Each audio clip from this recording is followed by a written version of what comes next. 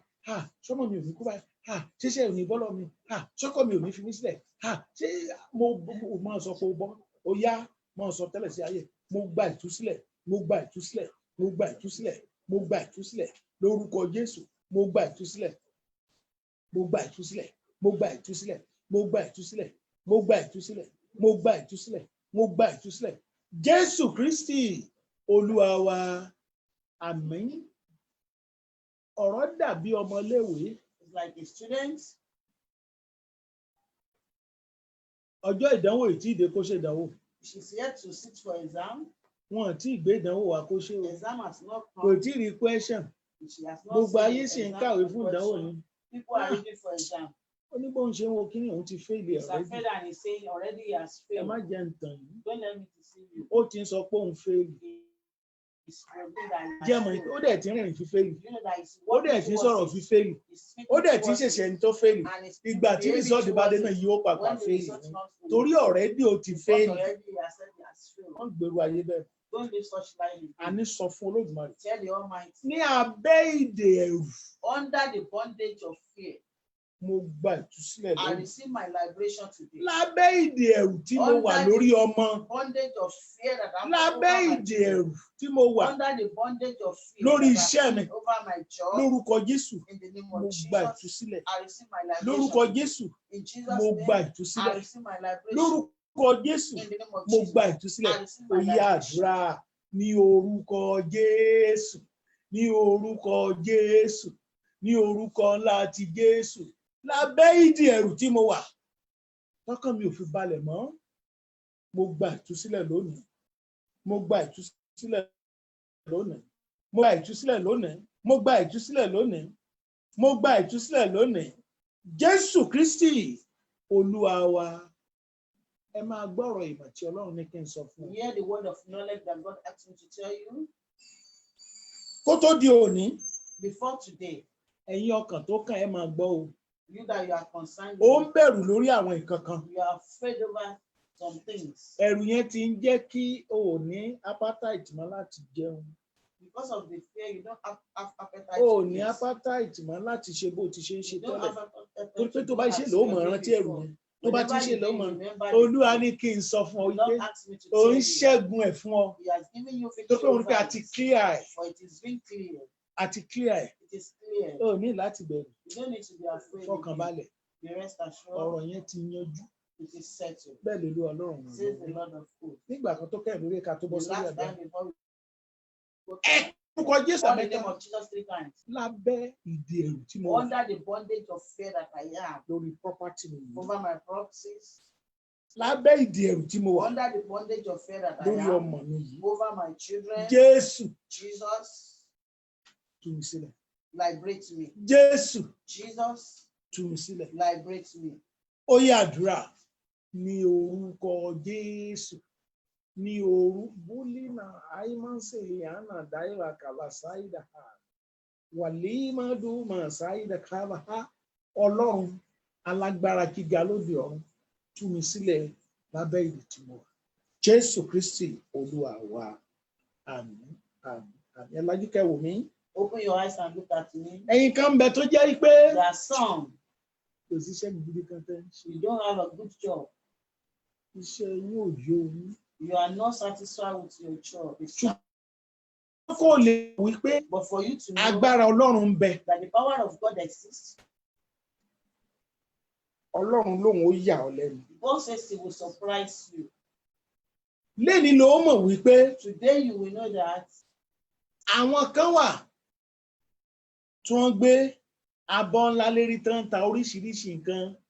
there are some that carry Wọ́n ń ta bíi minerals, a large wọ́n ń ta container selling things. bíi meat pie, bíi all And those they're things. selling soft drinks Ó or pọ̀, snacks. ó wọjú, You have ó a ń dùn lot. wọ́n ń gbóòórùn ẹ̀. They have a Àwọn èèyàn lot. dẹ̀ ń kọjá ń bẹ̀. And people are wọ́n kàn just mọ́ passing lójú. by, they're just Ìwọ eyeing tó them. jẹ́ pé nǹkan jẹ́jẹ́rẹ́ ló gbé, And you that you have a little thing, wọ́n á sì wá sọ́dọ̀ ẹ̀. they will come to you. Wọ́n á sì wá bá ẹ rà á. They will come and patronize you. Eléyìí gan tí ò bá tó, Even if it wọ́n is ṣé ká enough, fowó it's lẹ̀ enough, kẹ́ ẹ ṣe é gbé wa lọ́la. they will want to leave their Wọ́n tún money for you to supply fowó wọn tomorrow. ṣòwò.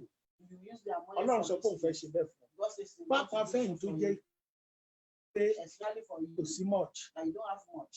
Bí eléyìí lẹ́ ṣe gbàdúrà. This is how you are going to Ẹ pray. pe orúkọ Jésù. Call the name of Jesus, Ọlọ́run tí ń mú jáde níbi tí ò sí. God that brings out of where it does not exist. Ọlọ́run tí ń mú jáde níbi tí ò sí God nǹkan that kan. brings out possibility. Bò mí out of láṣìírí. impossibility. Cover my Bò mí nakedness. láṣìírí. Cover my Bò mí nakedness. láṣìírí. Cover my Ọlọ́run tí nakedness. ń mú jáde níbi tí ò ti sí Lord nǹkan kan. that bring forth where there is nothing. Àṣírí mi ni ó bò. Cover my nakedness. Àṣírí mi ni ó bò. Just cover my Àṣírí mi ni ó bò. Cover my Ó yẹ ẹ nakedness. sọ́dàdúrà ńlá bẹ́ẹ̀. Ní orúkọ Jésù. Lábẹ́ kò sí nǹkan kan tí mo ń ṣe yìí. Ẹ bò mí láṣìírí Ọlọ́run. Ẹ bò mí láṣìírí. Ẹ bò mí láṣìírí. Ẹ má jẹ́ káṣìírí yìí ó tú. Ọlọ́run aláàbò àṣírí. Ọlọ́run tí ń bò àṣírí o. Ọlọ́run tí ń bò àṣírí o. Àṣírí mi ò mọ̀ gbúdọ̀ tú o. Olúwa bò mí láṣìírí. Olúwa bò mí láṣìírí. Olúwa bò mí láṣìírí. Bàbá mi o. Bàbá mi o. Bàbá mi o. Ọlọ́run tí ń mú rírí jáde nínú àìrí. Ọlọ́run mi bò mí láṣìírí. Bò àṣírí mi Ọlọ́run. Ṣàánú fún mi Ẹlẹ́dàá. N ó kúkú yìn ọ́. Jésù Kristi Olúwa wa. Àmín. Ǹjẹ́ ẹ mọ̀ wípé Do you know that ẹ̀rù gangan fear itself ẹ̀mí kan ni. is a spirit? Ó gbúdọ̀ jáde nínú ayé ẹ It lónìí. must get out of your life today. Ó gbúdọ̀ jáde nínú ayé It mi must lónìí. get out of my life today. Ó pàṣẹ fún mi. You command it. Ó kàn forúkọ Jésù You call the náà. name of Jesus. Wà á ní ní orúkọ You say in the name Jésù. of Jesus. Ẹ̀mí ẹ̀rù The spirit of fear. fi ayé mi Leave sílẹ̀. my life. Jáde kúrò láyé mi. Get out of my life. Fi ayé mi sílẹ̀. Leave my life. Jáde kúrò láyé mi. Get out of my life. Fi ayé mi Leave sílẹ̀. my life. Jáde kúrò láyé mi. Get out of Ó my yẹ life. ìsọdàdúrà ní orúkọ Jésù. Ní orúkọ Jésù. Ní orúkọ ńlá ti Jésù. Ẹ̀mí ẹ̀rù jáde kúrò láyé mi. Ẹ̀mí ẹ̀rù jáde kúrò láyé mi. Ẹ̀mí ẹ̀rù jáde kúrò láyé mi. Ẹ̀mí ẹ̀rù jáde kúrò láyé mi. Ẹ̀mí ẹ̀rù fi ayé mi sílẹ̀. Ẹ̀mí ẹ̀rù fi ayé mi sílẹ̀. Ẹ̀mí ẹ̀rù fi ayé mi sílẹ̀. Ẹ̀mí ẹ̀rù fi ayé mi sílẹ̀. Jésù Kristi Olúwa wa. Ẹ jẹ́ ká túnṣe bẹ́lẹ̀ gbàdúrà. Let's pray this Ní way. orúkọ Jésù, In the name of mo Jesus, gba ẹ̀mí ìgboyà I lónìí. receive the spirit of Ní boldness orúkọ today. Jésù, In the name of Jesus, mo gba ẹ̀mí I ìgboyà receive lónìí. the spirit of Ní boldness today. orúkọ Jésù, In the name of Jesus, ẹ̀mí ìgboyà mo gbà I lónìí. receive the Mo gbà lónìí. I Ó yẹ receive wí it bẹ́ẹ̀ today. fún Ọlọ́run o.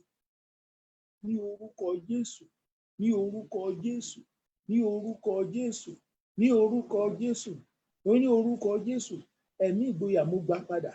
Olúwa fún mi lẹ́mìí ìgboyà padà. Olúwa fún mi lẹ́mìí ìgboyà padà. Olúwa fún mi lẹ́mìí ìgboyà padà. Ẹ̀mí ìgboyà mo gbà padà lónìí o. Mo gbà. Mo gbà lórúkọ Jésù. Mo gbà lórúkọ Bàbá. Mo gbà lórúkọ Ọmọ. Mo gbà lórúkọ Ọlọ́run mọ́. Ẹ̀mí ìgboyà mo gbà padà lónìí o.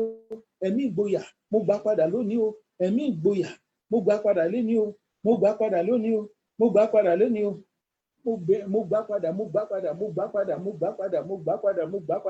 Mo gbà ẹ̀mí ìgboyà padà lónìí ní orúkọ Jésù Kristi. Mo gbà ẹ̀mí ìgboyà padà lónìí. Jésù Kristi Olúwa wa. Ẹ pe orúkọ Jésù. Call the name of Jesus. Olúwa sọ mí dòmìnira God liberates me fún ẹ̀mí ẹ̀rù. Give me freedom from fear. Olúwa fún mi ní ìgboyà. Lord, give Fún mi ní me, òmìnira. Lord, give me freedom. Ọlọ́run mo ń fẹ́ òmìnira. Lord, I need Lórí freedom ẹ̀mí ẹ̀rù. over the Fún mi spirit ní of òmìnira. fear. Lord, give Fún mi me ní freedom. òmìnira. Give me Fún mi ní freedom. òmìnira. Give me Lórí freedom ẹ̀mí ìbẹ̀rù. over the Lórí spirit of ẹ̀mí ẹ̀rù. fear. Over the Lórí spirit ẹ̀mí of ẹ̀rù tó fear. bá mi wọlé tó Over yẹ. the spirit of Olúwa fear fún that mi. goes with Ó yá me. fún mi. Ó yá fún Lord, mi. give me Ó yá àdúrà o. prayer. Ọlọ́run tó pọ̀ ní ipá àti agbára. Mo bẹ̀ ọ́, mo tútù ọbẹ̀ lónìí ni o. Fún mi ní ẹ̀mí ìgboyà. Kúrò nínú ẹ̀mí ẹ̀rù. Mi ò fẹ́ ẹ̀mí ẹ̀rù mọ́wọ́ Ọlọ́run. Ṣé ni kò bá mi ṣẹ́gun ẹ̀rù? Bá mi ṣẹ́gun ẹ̀rù. Bá mi ṣẹ́gun ẹ̀rù. Fún mi lẹ́mìí òmìnira. Fún mi lẹ́mìí òmìnira. Fún mi lẹ́mìí òmìnira. Fún mi lẹ́mìí òmìnira. Fún mi lẹ́mìí òmìnira. Fún mi lẹ́mìí òmìnira. Fún mi lẹ́mìí òmìnira. Jésù Kristi Olúwa wa. Ẹ orúkọ Jésù gẹ́gẹ́ bí ọ̀rọ̀ rẹ Ọlọ́run. Lord, according to your word. Gẹ́gẹ́ bí ọ̀rọ̀ rẹ Ọlọ́run. According to your word, Lord. Gẹ́gẹ́ bí ọ̀rọ̀ rẹ Ọlọ́run. According to Pé your bí word, mo ti Lord. ṣe wí létí rẹ But I've nìwọ ó said ṣe. if you're hearing, you will do. Mo bẹ̀ ọ́ ni o. I implore you. Àìsàn tó wà lóde òní. The sickness, the Kò gbúdọ̀ pandemic mú now, mi. I Kò must not, gbúdọ̀ mú mi. I must Ó not be máa pa affected. láṣẹ I ni. must not be Lórúkọ affected. Jésù kò gbúdọ̀ mú mi. Kò ní máa yà mí. Kò ní mọ́kọ mi. Ó yá àdúrà ní orúkọ Jésù. Ní orúkọ Jésù. Àìsàn tí ń bẹ lóde lónìí kò ní mú mi o. Lórúkọ Jésù kò lè mú mi o. Kò ní mú mi o. Kò ní mọ́mọ́ mi o. Kò ní máa yà mí o. Kò ní mọ́kọ mi o. Lórúkọ Jésù kò ní mú mi. Lórúkọ Jésù kò ní mú mi. Kò gbúdọ̀ mú mi lórúkọ Jésù Kristi. Kò gbúdọ̀ mú mi lórúkọ Jésù Kristi. Kò gbúdọ̀ mú mi lórúkọ Jésù Kristi. Kò gbúdọ̀ mú mi lórúkọ Jésù Kristi. Kò gbúdọ̀ mú mi lórúkọ Jésù Kristi. Kò gbúdọ̀ mú mi lórúkọ Jésù Kristi.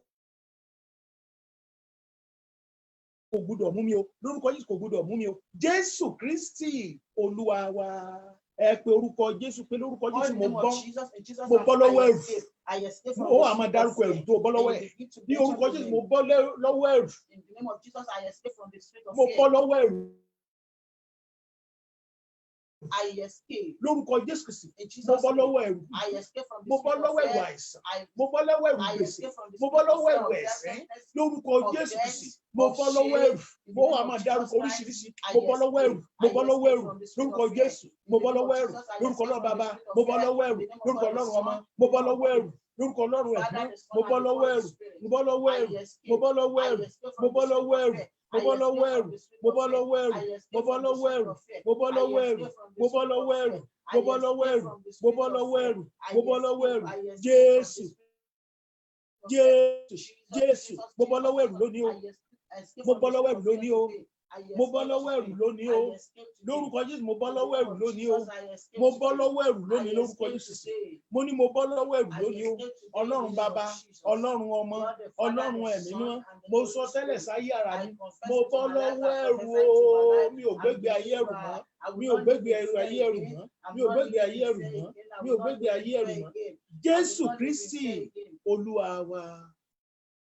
Ẹ gbọ́ nǹkan tí Ọlọ́run sọ fún mi. Hear what the Lord says. Ẹ̀yin kan wà tílẹ̀ bá ti ṣú ẹ̀rù ń bà yín. There are some when it Torí comes to night you are oríṣiríṣi afraid alájágbajàgbà because tẹ́lá. of evil dreams. Ẹ pe orúkọ Jésù. God in the name of Ẹ ṣáà lè ní Jesus, kílẹ̀ ó mọ̀ ṣú. you cannot ask the night not to come. Ẹ pe orúkọ Jésù ń gbà mẹ́ta You ni. God in the name of Jesus, Olúwa. Lord, Ní orúkọ Jésù sí. in the name of Jesus Mo Christ, bọ́ lọ́wọ́ ẹ̀rù I'm ojú oorun. delivered from bondage of fear today. Ẹ̀rù The spirit of fear látojú oorun wá. died from my sleep. Ẹ̀rù àlákàlà. The fear of bad dream Ẹ̀rù látojú oorun wá. from my sleep. Ẹ̀rù àlákàlà. The spirit, Mo the bọ́ lọ́wọ́ evil yín dreams. lónìí. I'm Mo bọ́ delivered lọ́wọ́ today. yín lónìí. I'm Ó delivered túmọ̀ sí pé today. lórúkọ Jésù mi ò lálàkàlà mọ́. I will not have evil Lórúkọ Jésù mi ò ní dreams today. lálàkàlà mọ́. I will not have Alájágbajàgbà nightmares lójú rẹ̀ mi ò again. lámọ́ I o. will not have Èmi ò lámọ́ o. nightmares again. I Mi will ò ní not have lámọ́ o. it again. Mi I ò will ní not lámọ́ have o. it Ó again. yá I will not àdúrà have it again. ní orúkọ Jésù. Ní orúkọ Jésù lónìí mo ní mo bọ́ lọ́wọ́ alájágbajàgbà. Àlá ẹ̀rù mo ní mo bọ́ lọ́wọ́ ẹ̀rù lónìí. Láti òní lọ mi ò lálájágbajàgbà mọ́. Lórúkọ Jésù mi ò ní lálájágbajàgbà mọ́. Ní orúkọ Jésù mo ní mi ò lálájágbajàgbà mọ́. Láti òní lọ orúkọ Jésù bàbá mi ti bẹ lọ́run yọ mí ò mọ̀ jẹ́ lálájágbajàgbà mọ́. Alájágbajàgbà mo ní mi ò la mọ́ o. Lórúkọ Jésù mi ò ní la mọ́ o. Lórúkọ Jésù mo ní mi ò ní la mọ́ o. Lórúkọ Jésù mo ní mi ò ní la mọ́ o. Jésù Kristi Olúwa. wa ẹ jẹ́ ká tún ṣe bẹ́ẹ̀ lè sọ fún Ọlọ́run. Let's tell the Almighty. A pe orúkọ Jésù nígbà mẹ́ta. We'll call the name of Jesus. Olúwa. Lord. Pátápátá ṣẹ́gun ẹ̀rù fún mi. Absolutely give me victory over Pátápátá ṣẹ́gun ẹ̀rù fún mi. Give me spirit. Ohunkóhun tó lè máa bà mí lẹ́rù. Whatever I may Bá mi ṣẹ́gun ẹ̀ lẹ́ni ó yá àdúrà. Give me victory over Ní it. orúkọ Jésù. Ní orúkọ Jésù. Ní orúkọ ńlá ti Jésù. Ẹ̀mí mímọ́ bá mi ṣẹ́gun ẹ̀rù lónìí. Bá mi ṣẹ́gun ẹ̀rù. Pátápátá lomi máa ń poró ná. Bá mi ṣẹ́gun ẹ̀rù. Bá mi ṣẹ́gun ẹ̀rù. Bá mi ṣẹ́gun ẹ̀rù. Ẹ̀rù lórí ọmọ. Bá mi ṣẹ́gun rẹ̀. Ẹ̀rù lórí aya. Ẹ̀rù nílé lórí ọkọ. Ẹ̀rù nínú ilé mi. Ẹ̀rù tílẹ̀ bá ń ṣú. Ní orúkọ Jésù Kristi. Bá mi ṣẹ́gun ẹ̀rù. Bá mi ṣẹ́gun ẹ̀rù. Ẹ̀rù àìsàn. Ẹ̀rù ikú. Ẹ̀rù wàhálà. Ẹ̀rù ìdààmú. Ẹ̀rù gbèsè. Bá mi ṣẹ́gun ẹ̀rù. Bá mi ṣẹ́gun ẹ̀rù. Bá mi ṣẹ́gun ẹ̀rù. Bá mi ṣẹ́gun ẹ̀rù. Jésù Kristi Olúwa wa. Olúwa ní kí n gbàdúrà fún yín. Ní orúkọ Jésù. Ní orúkọ Jésù, o ò ní ṣubú. Ní agbára Kristi, o ò ní ṣubú. Mo gbàdúrà gẹ́gẹ́ bí ikọ̀ Ọlọ́run tí mi ní ìdàpọ̀ pẹ̀lú ẹ̀mí òkùnkùn. Mo wí lórúkọ Jésù, òjò ẹ̀sín ò ní rọ̀ pa ọ́. Ní orúkọ Jésù Kristi, òjò ẹ̀sín ò ní rọ̀ pa ọ́. Òjò ẹ̀sín ò ní rà pọ̀ ilé rẹ. Ojú ò ní tì ẹ́. Ogun àbámọ̀ Ọlọ́run ṣẹ́gun ẹ̀nú ayé ẹ lónìí. Ogun àbámọ̀ Ọlọ́run ṣẹ́gun ẹ̀ fún ọ lónìí. Ogun àbámọ̀ irú ogun bẹ́ẹ̀ ò ní já ọmọ látòní lọ. Ogun àbámọ̀ kò ní já ọmọ sẹ̀. Orí ẹ̀ ò ní burú o. Ẹlẹ́dàá rẹ̀ ò ní gbàbọ̀dè. Mo wí lórúkọ Jésù. Okú ojú oorun ò ní bá wọn kú o. Lórúkọ Jésù. Ikú ojú oorun a ò ní bá wọn kú o. Lórúkọ Jésù. Ọmọ wa ò ní bá wọn kú ojú oorun o. Aya wa ò ní bá wọn kú ikú ojú oorun o. Ọkọ wa ò ní bá wọn kú ikú ojú oorun. Ikú ojú Ọlọ́run ṣẹ fún wa lónìí. Ògo ni fọ́lọ́run lókè ọ̀run. Aláàánú. Aláàánú. Aláàánú látọ̀dọ̀ rẹ wá. Ọlọ́run rán sí ẹnì kankan. Kọ́lọ́run kó rán sí ọ. Aláàánú látọ̀dọ̀ Ọlọ́run wá. Kọ́lọ́run kó rán sí ọ. Ojú ò ní tì ọ́. Jàmbá ò ní ṣẹ̀mí rẹ. Ìbànújẹ́ ò ní jẹ́ tiẹ̀. Ó ra àánú Ọlọ́run bàbá gbà. Ó ra àánú Ọlọ́run ọmọ gbà. Ó ra àánú Ọlọ́run ẹ̀mọ́ gbà. Aláàánú látòdì ọ̀run wá. Aláàánú látòdì ọ̀run wá. Lórúkọ Jésù ó rí gbà. Ó rí gbà. Ó rí gbà. Ó rí gbà. Aláàánú látọ̀dọ̀ Ọlọ́run. Aláàánú láti ọ̀dọ̀ Ọlọ́run. Mo ní kó rí gbà. Lórúkọ Jésù Kristi. Mo ní kó rí gbà. Ó ra àánú gbà. Ó ra àánú gbà. Ó ra àánú gbà.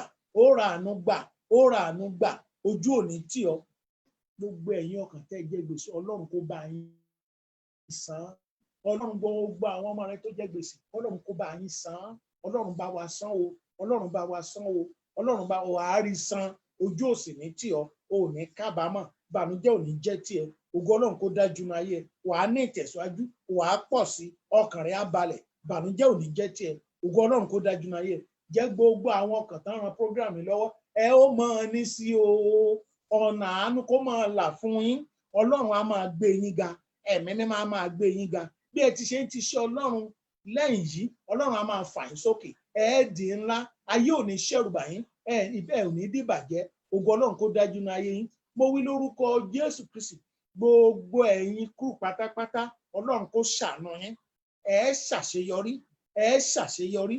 Ayé ò ní ṣẹ̀rù bà yín. Ìbànújẹ́ ò ní jẹ́ tiyín. Ìlérí Ọlọ́run kó ṣẹ mọ́ yín lára. A ní ìlérí ọjọ́ pípẹ́. Ìlérí ìtòsí kó ṣẹ mọ́ yín lára. Ojú ò ní tì yín. Ògo Ọlọ́run kó dájú náà yín. Ọlọ́run ìwọ ló máa ń bùkún fẹ́ dà. Gbogbo àwọn èèyàn yìí dọ̀rẹ́ kọ́lọ́run kó bùkún fún gbogbo yín. Kọ́lọ́run kó bùkún fún gbogbo yín. Iṣẹ́ rẹ̀ á ní ìtumọ̀. Iṣẹ́ rẹ̀ á tẹ̀síwájú. Ìdè lórí iṣẹ́ rẹ̀ á já. Ìdè orí iṣẹ́ Ọlọ́run á já. Ọlọ́run bàbá kó já ìdè náà. Ọlọ́run ọmọ kó já ìdè náà. Ọlọ́run ọmọ kó já ìdè náà. O ò ní ṣubú dànù. Àṣírí ẹ̀ ò ní tú. Ẹ̀mí máa gbé ọ sókè. Ẹ̀mí máa gbé ọ sókè. Ẹ̀mí máa sọ ọ́ dènìyàn. Ẹ̀yin tẹ́tí wa lókè ẹ̀ ní wálẹ̀ o. Lórúkọ Jésù kò ní mú yín wálẹ̀. Àìsàn ò ní mú yín wálẹ̀. Gbèsè ò ní mú yín wálẹ̀. Ogun ayé ò ní mú yín wálẹ̀. Ogun èèyàn ò ní mú yín wálẹ̀. Ẹ ò ní ṣẹ̀sín o. Ẹ̀sín ò ní mú yín wálẹ̀. Ìbànújẹ́ ò ní mú yín wálẹ̀. Lórúkọ Jésù. Ogun àṣìṣe tí ń sọ ẹni òkè dẹ́rinlẹ̀. Irú ogun bẹ́ẹ̀ ò ní jà yín. Ìlérí Ọlọ́run kó ṣẹ mọ́ yín lára. Gbogbo ẹ̀yin kan Ọlọ́run jákèjádò àgbáyé. Lórúkọ Jésù. A ó mọ̀ ṣe o. A ó mọ̀ ṣe o. A ó mọ̀ ṣe o. Lórúkọ Jésù. A ó bẹ̀ sí ayọ̀ járí. Lórúkọ Jésù. a ó bẹ̀ sí ayọ̀ járí lórúkọ Jésù, a ó bẹ̀ sí ayọ̀ járí. Ohun mi ò mọ̀ ọ́ kò ní fọ̀ sí wa o lórúkọ Jésù, a ó borí délé. Ògo ni fọ́lọ́run lókè ọ̀run. Olúwa ní òun fún ọ ní lẹ́tà ayọ̀ lọ́wọ́lọ́wọ́ báyìí. Gbogbo ẹ̀yin ọkàn yín ó yá ẹ gba lẹ́tà ayọ̀ yín. Lẹ́tà ayọ̀, lẹ́tà ayọ̀. Ó ń túmọ̀ ẹni kọ lẹ́tà ní gbèsè ayọ̀. Gbogbo lẹ́tà ayọ̀ tẹ́ ti kọ, gbogbo lẹ́tà request tẹ́ ti béèrè, ohun tẹ́ ti béèrè, ó yá ẹ máa gba lẹ́tà ayọ̀ báyìí. Ẹ máa gba lẹ́tà ayọ̀, àtọkùnrin àtobìnrin àtonílé àtàlẹ́, ó yá ẹ gba lẹ́tà ayọ̀. Ẹ gbèsè àdúrà yín, ẹ gba èsì àdúrà yín, ẹ rí ọwọ́ Ọlọ́run, ojú òní tì yín. Ohun tí ẹ ń bẹ̀rù lé lórí, báyìí lolúwa Ọlọ́run ọmọ ogun wí. Olúwa ní kí n sọ fún yín pé ẹ̀rù kúrò ń bẹ̀rù. Ẹ ní rẹ́rù, ẹ ò ní bẹ̀rù mọ́ lórí ẹ̀, torí pé kò sí ẹ̀rù mọ́ ń bẹ̀. Àṣírí bíbò ló kù. Lọ́nà gbogbo, ẹ kàn débi tó yẹ kẹ́ ti bẹ̀rù. Ẹ discover pé ohun tó bá yín lẹ́rù ti kúrò ń bẹ̀. Bàbá, ọmọ, ẹ̀mọ́ gẹ́gẹ́ bí ọ̀rẹ́, ohun tó ń bá àwọn èèyàn lẹ́rù mú kúrò ń bẹ̀. Olúwa lóhùn ti mú kúrò. Ó ti mú kúrò náà nìyẹn. Ojú òsì ní tiẹ̀, ìbànújẹ́ ò ní jẹ́ tiẹ̀. Yes, Olúwa sọ pé ó rẹ́rìn ayọ̀, ó rẹ́rìn ayọ̀. Àwọn èèyàn lè máa fi ọ́ sí yẹ̀yẹ́ lótìtọ́, ṣùgbọ́n wọ́n ní kí n sọ fún wọn pé ìwọ ló kàn tó rẹ́rìn ayọ̀. Wàá rẹ́rìn ayọ̀, ọmọdé á bá ojú ijó ayọ̀. Wàá rẹ́rìn ayọ̀, àgbà ó bá ojú ijó ayọ̀. Wàá rẹ́rìn ayọ̀, ọkùnrin á bá ojú ijó ayọ̀, obìnrin á bá ojú ijó ayọ̀. O ò ní wálẹ̀, ojú òsì ní tì ọ́, àdánwò ò ní dé bá ọ. Ògo Ọlọ́run kó hàn ayé ẹ. Ògo ni fọ́lọ́run lókè ọ̀run. Ó ní ògo ni fọ́lọ́run lókè ọ̀run. Jésù Kristi Olúwa wa. Àmín, àmín, àmín lórúkọ Jésù Kristi. Ọjọ́ Sunday yóò jẹ́ ọjọ́ tó tún lágbára. Sunday is going to be a great day. Aago 10 náà ni a ó tún bẹ̀rẹ̀ service ní ọjọ́ We'll start Sunday. by 10 a.m. Ọ̀rọ̀ tó lágbára lọ́jọ́ ni pé And the password for that day a fẹ́ is decide lórí àwọn nǹkan kan. we want to decide on some Àwọn ọ̀rọ̀ kan things. tó ló ń bá ẹ lẹ́rù. Some things that you Olúwa are sọ afraid pé ní of. ọjọ́ Sunday ó decide lé lórí. The Bible says on Sunday you will Ohun tó decide bá sì fẹ́ everything náà ló sọ. and whatever you Torí want pé Bíbélì to sọ say. wípé Because the Bible bí ẹ says, ti wí létí as mi you have ló said sọ. in my hearing, so will A ó I. decide We are going to ta ló ń bá decide ọjà, ta ló ń bá ọjà who ojú, is fighting with you or is ta ló fighting ní with ayé you. rẹ lára. Who is the one that By is saving your Sunday. life. On A Sunday, fẹ́ decide we lórí want àwọn to nǹkan wọ̀nyí. decide on this Kán lè jẹ́ kó rọ́nà lọ. so that they will have your way Lágbára to go. Kristi, In Jesus' ojú name, òsì ní tì you ọ́. will not be ashamed. Ògo ni fọ́lọ́run lókè ọ̀run. Glory be to God in heaven. Síwájú sí i, Furthermore, COVID-19 sì wà ń ta o. COVID-19 is still out there, Ṣùgbọ́n but lágbára Kristi by the power of Christ, yóò kásẹ̀ kúrò it bẹ́ẹ̀. will be removed. Kó tó lọ, Before it ẹ goes, jẹ́ ká gbọ́ràn ká ṣe ohun tán ní ká ṣe o. let's be obedient and do what they ask us to do. Ẹ jẹ́ ká cover nose wa. Let's cover and nose Ẹ sì jẹ́ kí ká observe social distance. and wash our hands regularly and observe the social distance. Lágbára Kristi, By the power of Christ, a ò ní fara káṣá o. we will not have a sickness. Lágbára Kristi, In Jesus' tí name, tó fi máa kásẹ̀ ńlẹ̀. so until Ìwọ it àti goes, èmi, you and I, a ò ní nípa àti we will ìpínlẹ̀. not be affected. Ìbànújẹ́ ò ní jẹ́ tiwa. Sorrow will not be our Ògo portion. ni fún Ọlọ́run Glory lókè. be to God in heaven. Mo ní ògo ni fún I Ọlọ́run say lókè. glory be to God in A ní heaven. ògo mà ní fọ́lọ́run lókè. Glory be to God in heaven. Àmọ́ ohun gbogbo wa sì dànù We are gbọ́dọ̀ landing now nínú ìwé orin wa. in our hymn book. Àkọrin 309. We will sing in 309. 309. 309. Ẹ fún pè náà kíkan, ìpè ìhìn rere, kó dún jákèjádò létí gbogbo ẹ̀dá. Ó ti rán mi láti kéde ìdásílẹ̀ fún àwọn ìgbèkùn.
Ẹ jẹ́ ká díjú fún oore ọ̀fẹ́. Lórí ọ̀fẹ́ Jésù Kristi wa ìfẹ́ náà tí Ọlọ́run kó pa wá láyà tó kù kó sọ wá dé kó wà pẹ̀lú wa kó jó má tì wá láì lórúkọ Jésù Kristi wa. Àmín.